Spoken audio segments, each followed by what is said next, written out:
प्रदेश की विधानसभा चुनाव में अब महज 2 ही दिन बाकी रह गए हैं। 17 नवंबर को मध्य प्रदेश में मतदान होगा और 3 दिसंबर को नतीजे सामने आएंगे।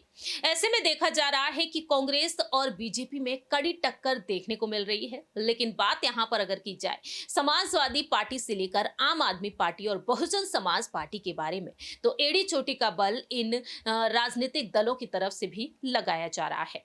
ऐसे में बहुजन समाज पार्टी की सुप्रीमो मायावती न सिर्फ यहां पर सीएम शिवराज सिंह चौहान को बड़ी चुनौती दे रही हैं, बल्कि केंद्रीय मंत्री ज्योतिरादित्य सिंधिया को भी। नमस्कार, मैं प्रांशी राठौर और आप देख रहे हैं next 9 news.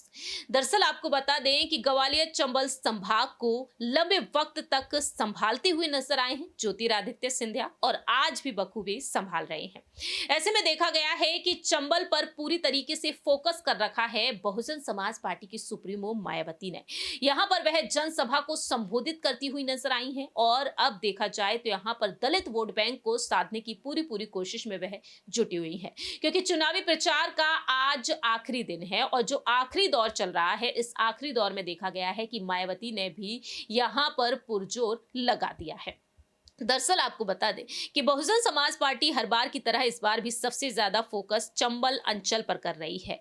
Bahujan Samaj party की सुप्रीमो मायावती चंबल में ही सबसे ज्यादा सभाएं की हैं। मायावती ने भिंड और मुरैना जिले में सभा करते हुए पार्टी प्रत्याशियों के समर्थन में वोट मांगे और इस दौरान उन्होंने बीजेपी और कांग्रेस पर जमकर निशाना साधा।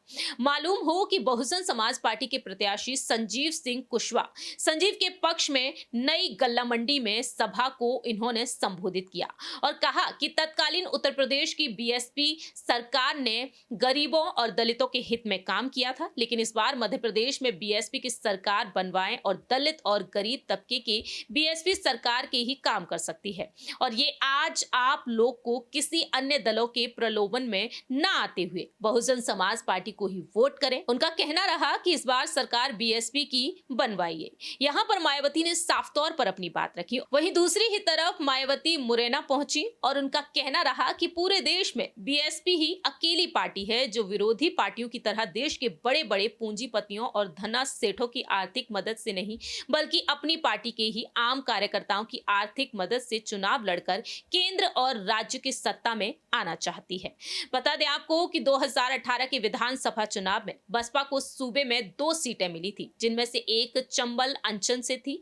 हालांकि बसपा कई सीटों पर किंग मेकर बनकर उभरी थी। ऐसे में देखा जाए तो एक बार फिर से बहुजन समाज पार्टी ने चंबल पर फोकस बनाए रखा है। तो आने वाले दिनों में देखना होगा कि क्या मायावती यहां पर चंबल की कुछ अन्य सीटों पर कब्जा करती हुई नजर आएंगी या फिर नहीं। फिलहाल देखा जाए तो यहां पर 17 नवंबर को मतदान होगा और 3 दिसंबर को नतीजे सामने आएंगे। देखना होगा कि आखिरकार राज्य में इस बार किसकी सरकार बनेगी। इस खास रिपोर्ट में इतना ही। बाकी की तमाम अपडेट्स के लिए आप देखते रहिए नेक्स्ट 9 न्यूज।